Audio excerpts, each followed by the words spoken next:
The Siege of Vienna, 1529, Part 2.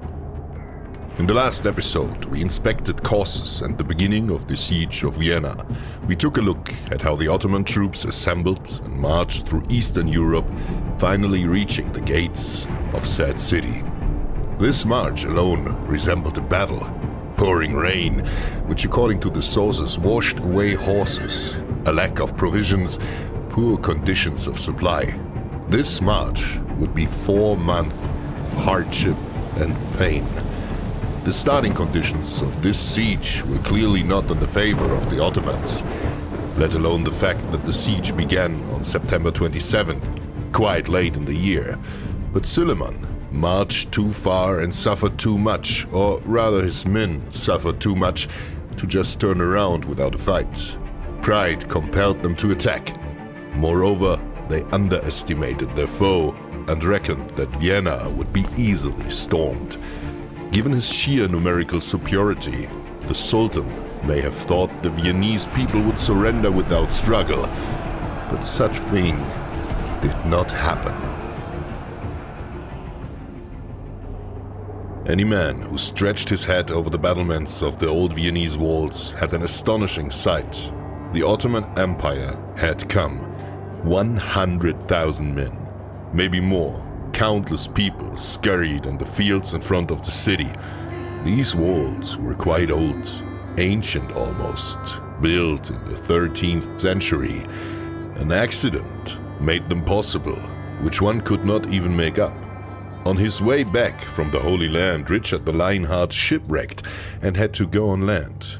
On his route home, he traveled through modern-day Austria and was recognized. He purposely traveled incognito to avoid recognition, but a sinfully expensive ring and the mistake to try paying with a gold coin blew his cover.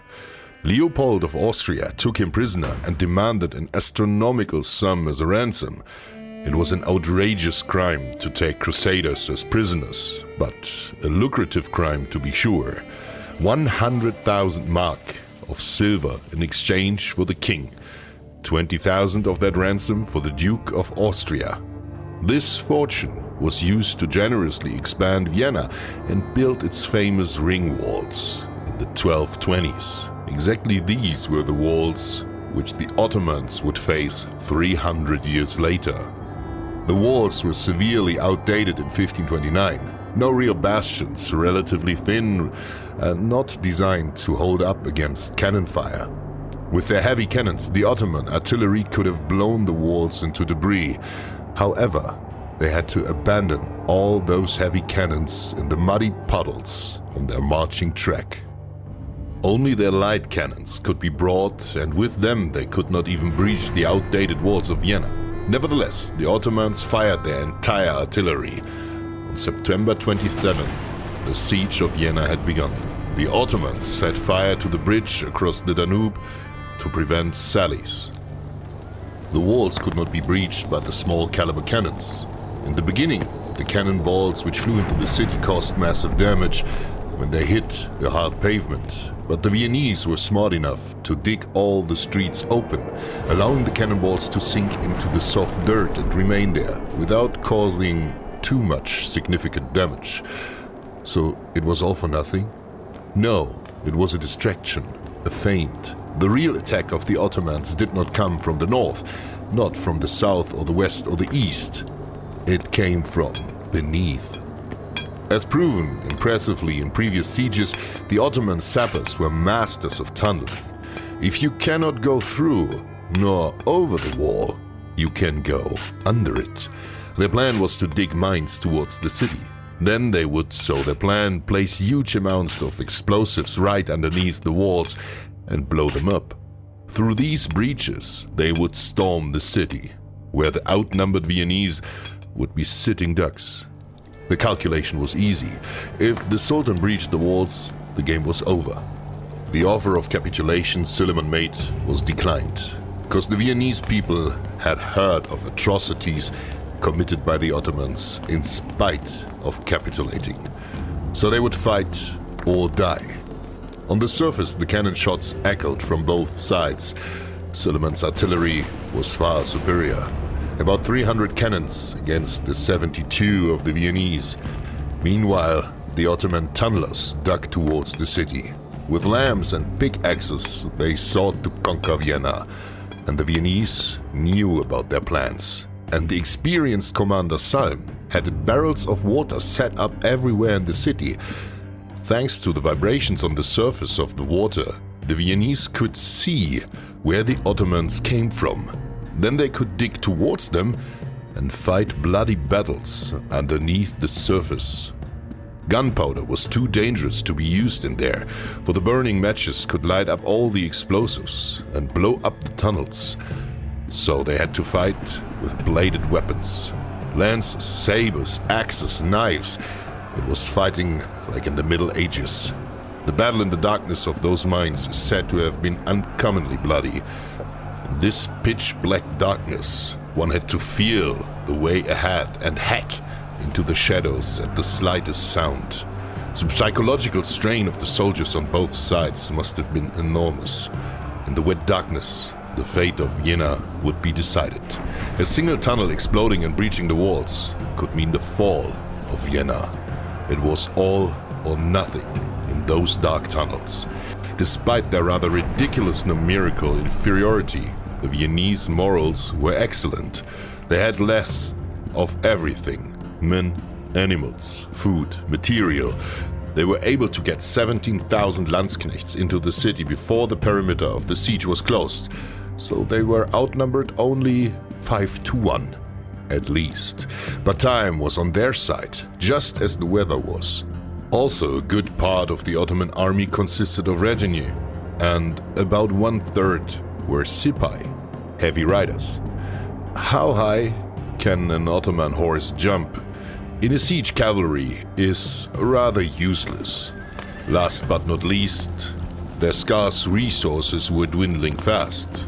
So the sipai and the akinci had nothing to do but to brutalize and terrorize the Viennese surroundings. The psychological warfare of the defenders added their part. They strew the most outrageous rumors. The Kaiser himself was behind the walls. The Kaiser was coming with a gigantic army. The other European countries had rallied a relief force, they said. The morale in the Ottoman camp was in decline. Sieges were permanent stress for the nerves. One never knew when the next attack came. One never had certainty if one would house in a tent for the next hour, day, or entire year. The provisions slowly ran out. Attacks from both sides alternated, leaving no time for rest. Again, the Ottomans tried to storm the city. The greatest of those assaults on October 9th and 12th. Both were repelled. Meanwhile, the Viennese maltreated the besiegers with ongoing sallies, some of them even at night. Those sallies caused horrible losses on the Viennese side, but they fulfilled their purpose. Many tunnels were made innocuous, and enemy positions were destroyed. The situation became a stalemate, and no side could gain the upper hand, though the defenders had the advantage, as the attackers wanted to get inside. On October 11th, St. Michael's Day came. On exactly this day, Sultan had said he would be eating breakfast in St. Stefan's Cathedral before turning it into a mosque. However, on this day he was no step closer to his goal. To rub salt into the wound, the Viennese had a letter sent to the Sultan. It contained merely one lapidary sentence: "Your breakfast is getting cold." Suleiman was infuriated by this provocating message. He had to take the city. Pride and honor demanded it. If he failed here, the Ottoman Empire would suffer a defeat like none before. This would undermine his authority as a ruler. Every ruler had to legitimize his claim to the throne permanently by success. Why would anyone follow a man who lost all the time? Suleiman was unlucky. Another cold front closed in. A blizzard and freezing temperatures in the middle of October. The Christians within the walls saw this as divine intervention and proof of their righteous cause. The Ottomans froze outside the gates, and their morale was at the breaking point. More and more men deserted. The officers had to rely on draconian punishment and beating to keep the soldiers on the battlefield. Even the Janissary Corps expressed their displeasure. They demanded to know from the Sultan if the siege was to continue. Suleiman contemplated what to do. The situation was precarious. With tremendous concessions, he could persuade his men to one final attack. One of the tunnels was blown up, opening up a way for the Ottomans. They managed to cause a broad breach into the city, which they called the Suleiman Breach. On October 12th, they started a last attack on Vienna, a last desperate major effort to pluck the golden apple. The Sultan sent his Janissaries, his best warriors, drilled, well-trained, loyal. The adversary were the Landsknechts. With their pikes, they formed a hedgehog-like formation in the breach, interspersed by musketeers, firing constantly into the Sultan's elite troops. Thanks for watching, warrior. This documentary is made possible by our noble supporters on Patreon. If you want to be part of our project as well, you can be with as little as $2 per month. Take a look at our Patreon page to learn more. Visit our other social media channels as well. All links are in the description. And don't forget to subscribe and ring the bell icon. And this is your second reminder, don't forget to support us with your subscription, which is completely free. Thank you once more.